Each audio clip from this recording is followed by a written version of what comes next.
Hi, this is Sara Escamilla and Denise Nobs. Over the next 20 minutes, we'd like to talk to you about overcoming war trauma through storytelling. War affects everyone. According to the United States Department of Veteran Affairs, there have been 11 major wars involving the U.S. From the American Revolution of 1775 to 1783, to Desert Storm in 1990 to 1991, we've had thousands upon thousands of soldiers, military personnel, medical teams, war survivors, civilians, and others affected by war.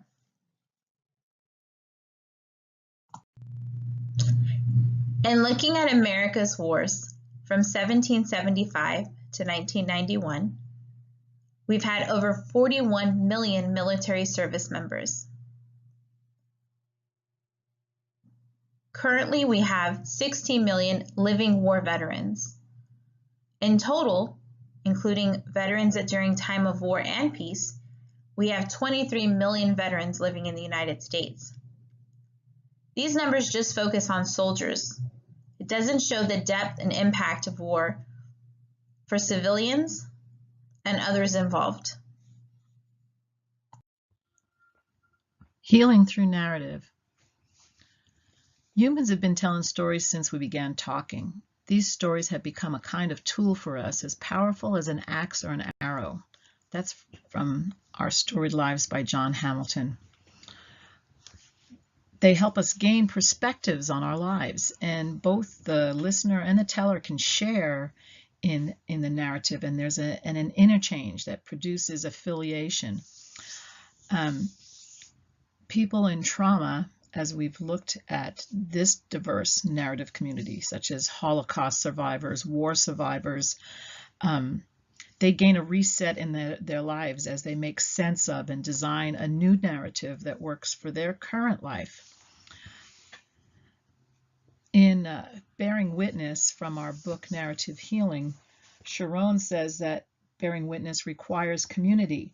And when we bear witness to other people's suffering, such as the Holocaust survivors or 9/11 memorials, it includes a duty for us to bear witness to individual suffering and identify and join with them in that process of suffering and the potential for healing in their lives. That oral history can be so rich, as we will see through these various mediums, whether it be the parallel chart, using virtual reality with PTSD sufferers, or through a Holocaust museum. It furthers that narrative and it provides strength to that individual community. The first narrative that we're going to take a look at is entitled War by Sebastian Junger. Let's have a listen. The first time I saw a dead body, it wasn't a fighter. Most of the people who die in wars are civilians. And it was in Kosovo during the Civil War. It was a girl, 16, 17 years old. And I always imagined that she was probably really beautiful. She'd been taken by Serb paramilitary forces, and they took her up to a field above a town called Suareka. And they did whatever they did to her, and then they cut her throat. And when I saw her, it was a couple weeks later, it was summer, it was hot. And the only way you could tell she was a girl, or really even the only way you could tell she was human, was that you could still see the red fingernail polish on her fingernails.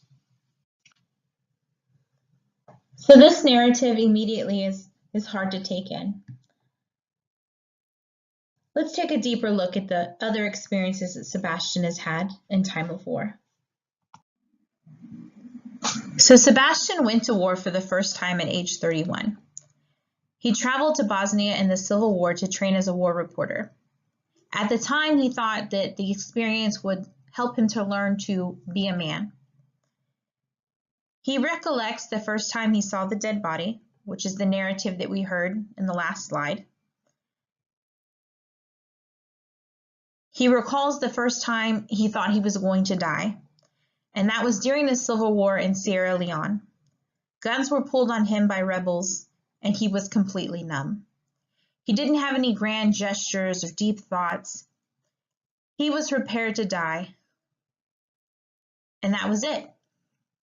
I found this part of the narrative very interesting because I think in face to the time of the fear of death, that you would have an overwhelming sense of something.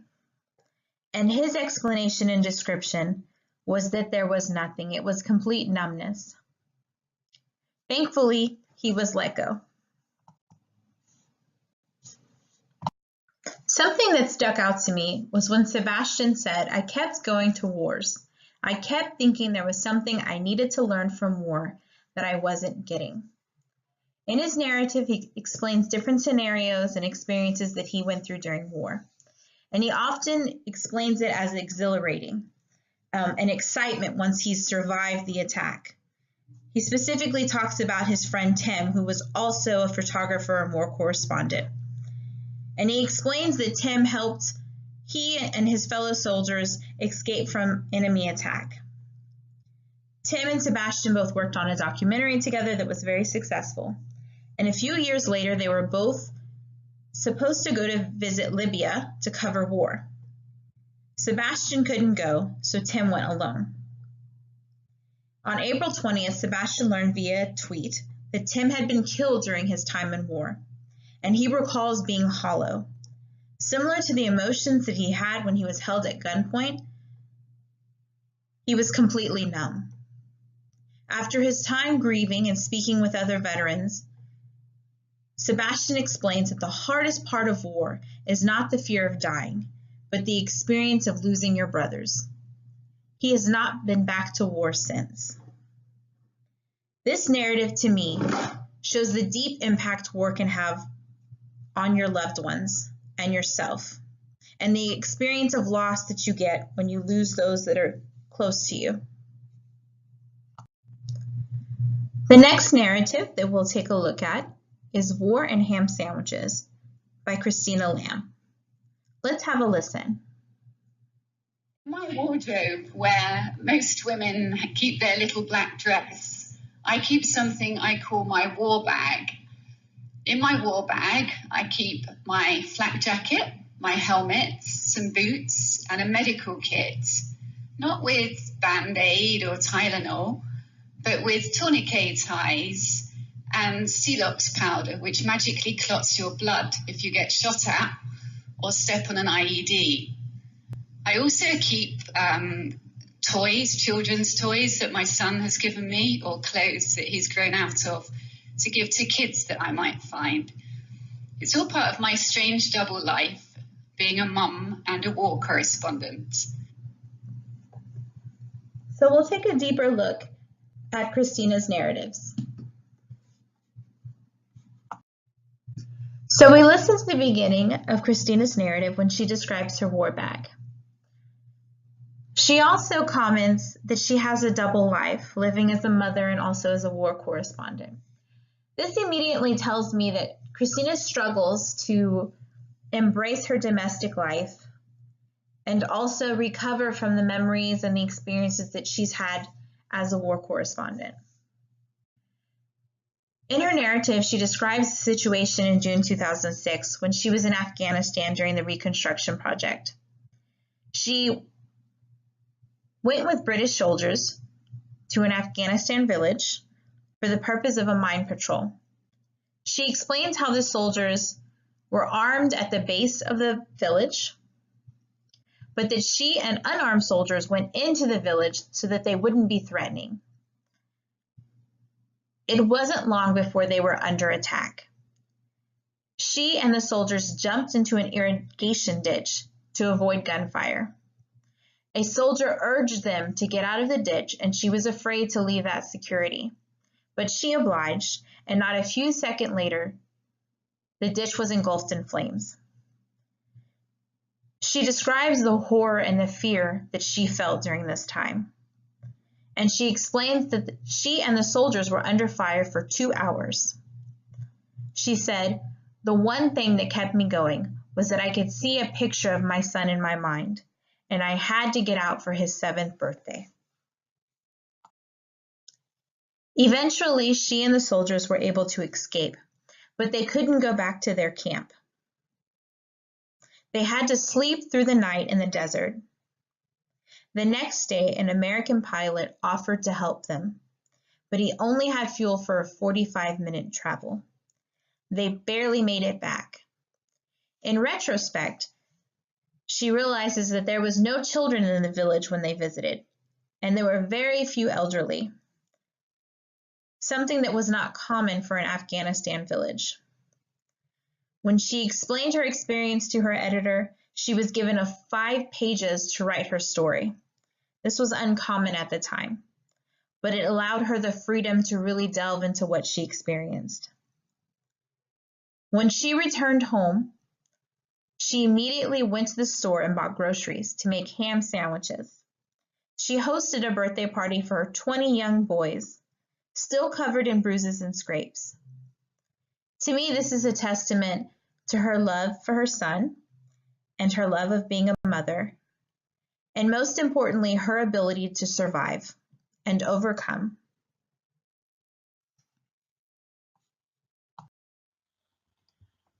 Interview with Eliezer A Czar, Holocaust survivor. This particular narrative was derived from the website Yad Vashem. It's the World Holocaust Remembrance Center in Israel.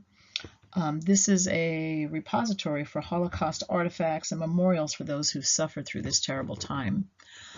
Yad Vashem, their main focus is to safeguard and impact the memory of these Holocaust survivors, and giving an authentic voice with various technologies so that it makes them relevant for today and for future generations.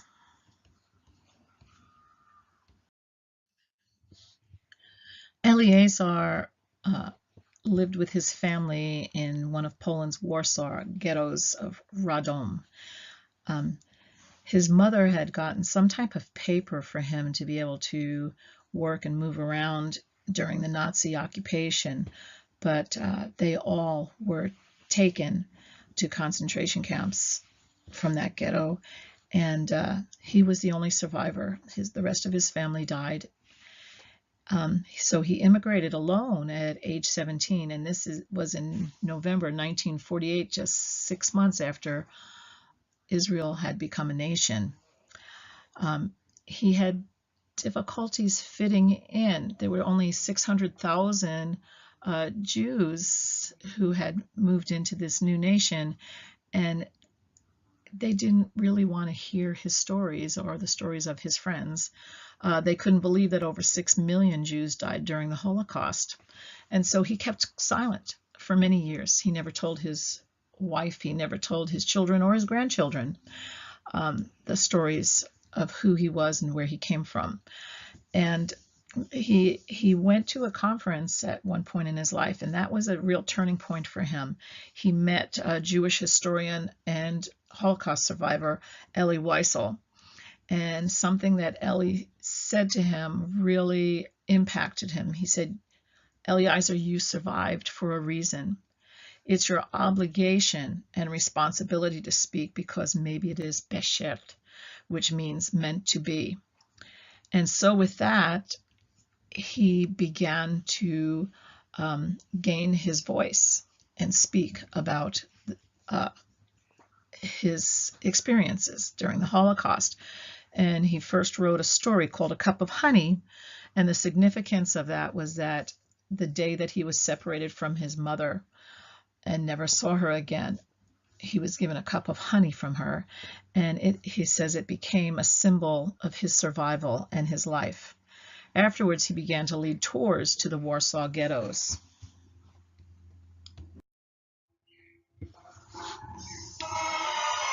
So, during one of Eliezer's trips to Poland to show the ghettos on a guided tour, he sees a cart that was used to carry the corpses from his hometown of Radom. This evoked very powerful memories and helped him realize he had an epiphany about his liberation. He had such a strong sense of healing that he knows that he's living to bring healing and remembrance to others. So in the 1990s, he takes his family to see the Valley of Death and all the concentration camps there. And they celebrate by singing Hatikva, a Jewish song of hope. And this is the song in the background. It's actually the Jewish national anthem. So Eliezer, now that there's this beautiful museum created, is saying, this is the keystone of the museum. The individual stories. That's me, Eliezer. And at the end, this is something that I'm always saying to the guides. Why don't you emphasize the day of liberation? When I come to the very end of the museum with all the pictures of the liberation, people don't understand what a return to life is. He does. And one of the strong things he said to his family as he was finally able to open up and tell them his stories is, my life is still a continuing defeat for the Nazis who hope to destroy us.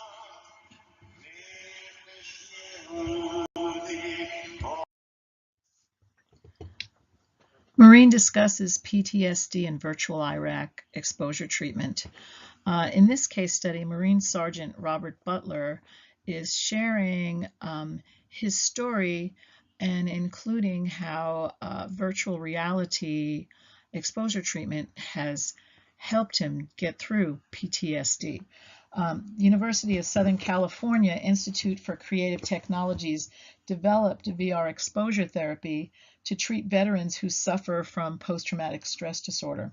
It's being used with great effect in veterans hospitals, military bases, and also university centers. So this whole field of narrative psychology helps people who are experiencing trauma to gain perspective and coping strategies so that they can live in their present lives through what they've gone through. And the patients, under the guidance of a therapist, confront the most traumatic experiences that they've had on the battlefield in a virtual world. So everything is recreated in battlefield scenarios, and they help them walk through this.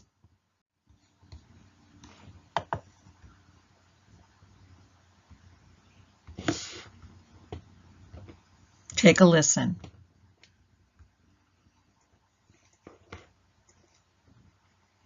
I think that had the biggest impact on me was a particular patrol I went on. It was happened to be Father's Day. There was a firefight, and there was a couple of water trucks that were delivering water to this particular village that day. And in the middle of the firefight, you know, they decided they were going to break cover and try to leave the area.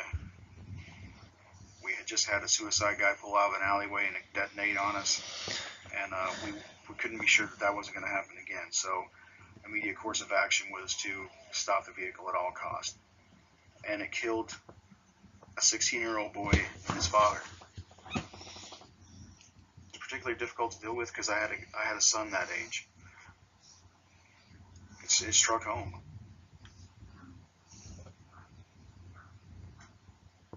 I went home, and I don't really think I noticed I had a problem. But my wife would tell you I never smiled. We didn't talk as much. A good example is she sent me to the store when I first got back. And we were at Walmart. And she said, "Can you go get some toilet paper?" Sure. I meandered over to the toilet paper aisle. There was like 50 kinds of toilet paper. And I could not make a simple decision. I almost had a nervous breakdown right in Walmart. It for some reason frazzled me because it's just not the life I'm not used to. I mean, it's so simple, but it was such a hard decision to make. I talked to the division psychiatrist. I did not want to hear that. I did not want to hear, look, you have the classic symptoms of post-traumatic stress disorder. I was like, you've got to be kidding me, you know? It's the last thing on the planet I wanted to hear.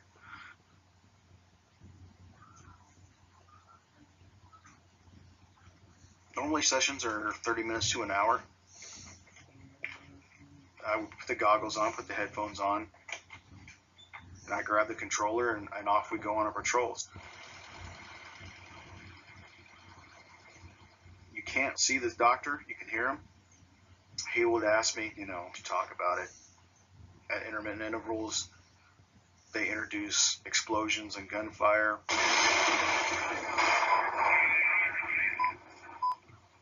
It's tough. It's tough because you've spent so much time trying to avoid thinking about your deployment, and they're drudging up these memories that you've tried to avoid at all costs. It's difficult. I think it was a great idea for them to put treatment in that format. Better than probably just sitting there and trying to have some doctor pull the events out of you. You're right there, boom, smack, face to face with your worst demons. I mean, am I 100% better? No, I wouldn't say I was 100% better, but I do have my life back. I'm able to do a lot of the things that I did before. I don't have so many issues. I'm not running around angry all the time. And this treatment was, it saved my life probably. It saved my marriage for sure. So I would say if you ask me if it works, yeah, it works.